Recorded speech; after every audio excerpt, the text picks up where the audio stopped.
Welcome back to the Mind of Brandon. Today we're going to continue our Bible study. As indicated by the title of this video, I'm going to be talking about the sons of Jacob. Now, Jacob's name is actually eventually going to be changed to Israel. What's with the air quotes? Well, because after this name change, Jacob's actually still going to sometimes be called Jacob. Sometimes he's called Jacob, sometimes he's called Israel, right? But this name change happens after a wrestling match with the god El. When Jacob wrestles the god El, they actually become friends afterwards, and then El renames Jacob Israel. Now, one of the things I've talked about quite a bit in previous videos is how there are certain things that are handed down to biblical tradition from pagan tradition. The god El is handed down to the Bible from Canaanite mythology, and this motif of the combating heroes who become friends is handed down from Babylonian mythology. We see this in the Epic of Gilgamesh. It's King Gilgamesh who gets into a wrestling match with a guy called Enkidu. At first, it seems like they're destined to become mortal rivals, but after the wrestling match, they actually become friends, and then they go off and adventure together.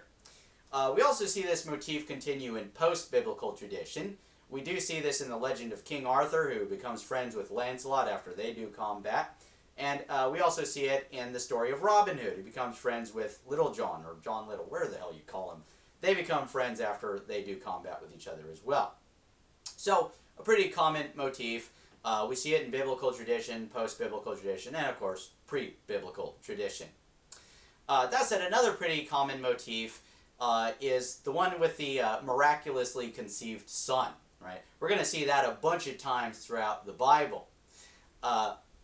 Jacob is, of course, a miraculously conceived son of Isaac, who was the miraculously conceived son of Abraham. That said, Jacob himself is going to have a miraculously conceived son called Joseph, right? Now, Joseph actually has a bunch of brothers that were conceived the normal way, so apparently there's something special about Joseph, right?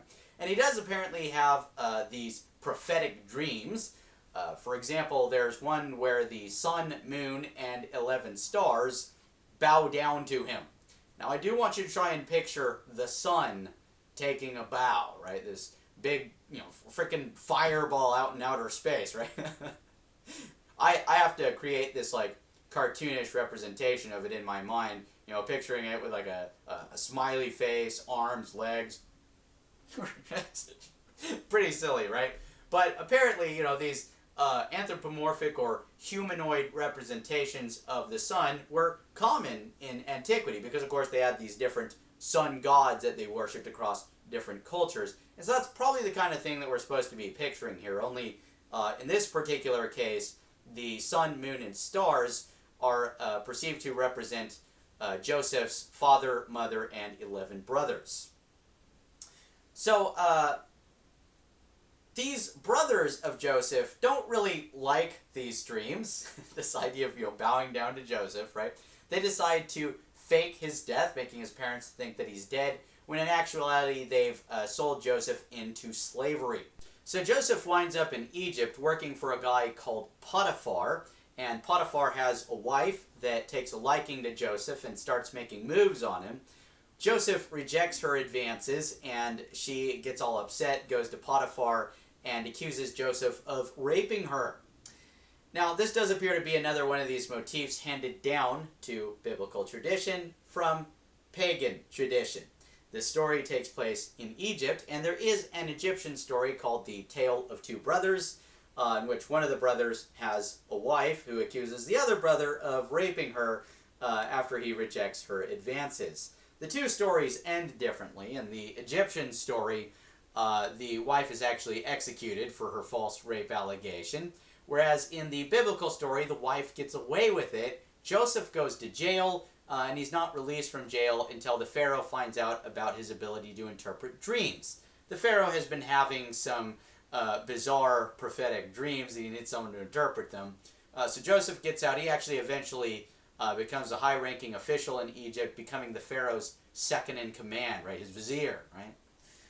And there actually are those who, in the interest of proving the historical validity of the Bible, will point out parallels between Joseph and an Egyptian called Imhotep. just as Joseph was involved in some construction projects, Imhotep was an architect involved in the building of the step pyramid at Saqqara, the first pyramid of ancient Egypt.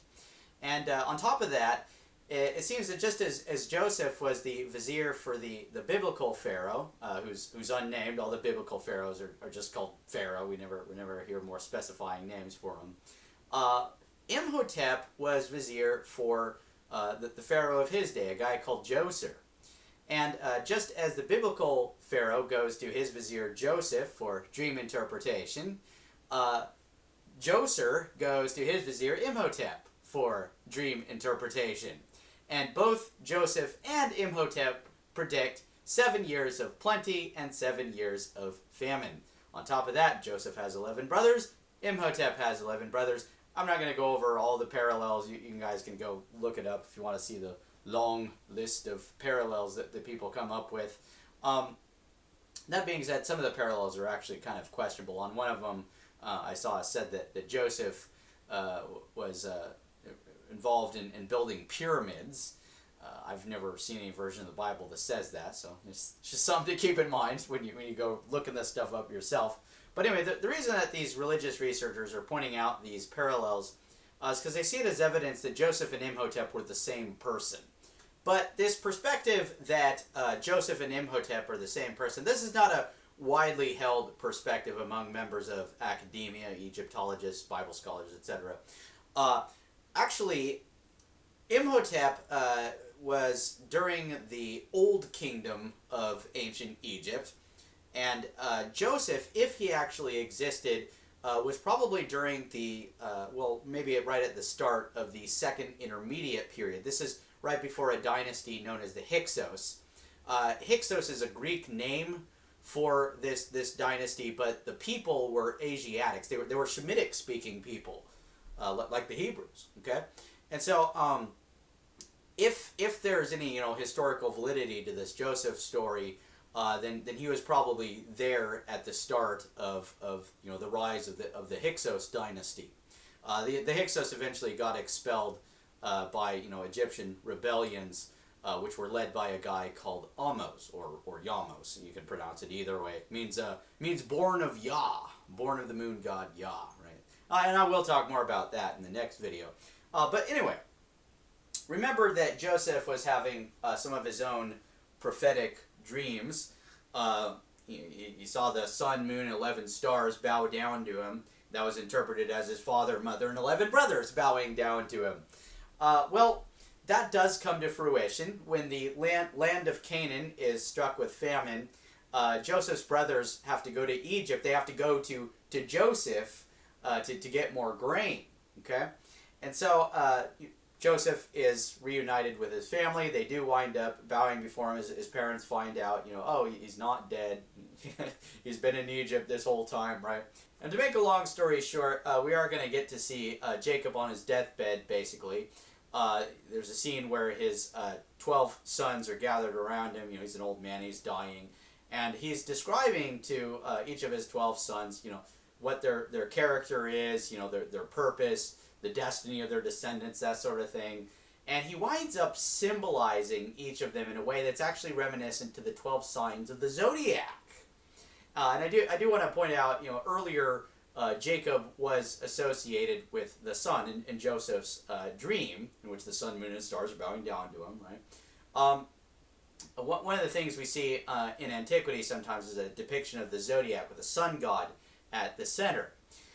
So, in this particular situation, if there's some kind of zodiacal influence on the concept of Jacob and the 12 sons, then, Jacob's taking the place of the sun here. That said, there are different zodiacs across different cultures. They have, different amounts of signs. The 12 sign system apparently comes from Babylonia. It's during the reign of Alexander the Great, during the Macedonian Empire, that the 12 sign system is brought from Babylonia to the west. As I mentioned in an earlier video, the Bible actually says that it was Abraham who brought astrology to Egypt.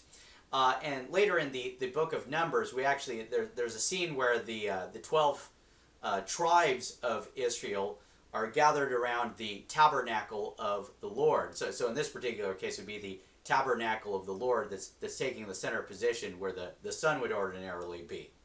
So maybe the 12 sign system was somehow influential on this stuff about the 12 sons, the 12 tribes, that sort of thing, right? But anyway, when Jacob dies, Joseph has the Egyptians embalm him, which is something they do in mummification, and then he's buried in his homeland of Canaan. That said, Joseph is going to die at the end of Genesis. He has the Egyptians embalm him, but Joseph is going to be buried in Egypt. Why in Egypt? Why not the Holy Land, right? Well, this actually is one of the things that makes some people think, you know, maybe there's some validity to this. Maybe this Joseph guy was real, and he thought, you know, I don't want to be buried over there in that Canaan. My home is Egypt. So just something interesting to keep in mind. You guys can share your thoughts on that down in the comment section below. That said, this does conclude our discussion on the book of Genesis, the first book of the Hebrew Bible. I hope you all enjoyed it. If you did, please give it a thumbs up, maybe even share it with other people. If you're interested in watching my future videos, please subscribe to this channel if you have not already. In my next video, I'm going to be turning to the book of Exodus to discuss the character of Moses and his volcano god. So I hope to see you all there. Thank you for watching. Peace and have a good one.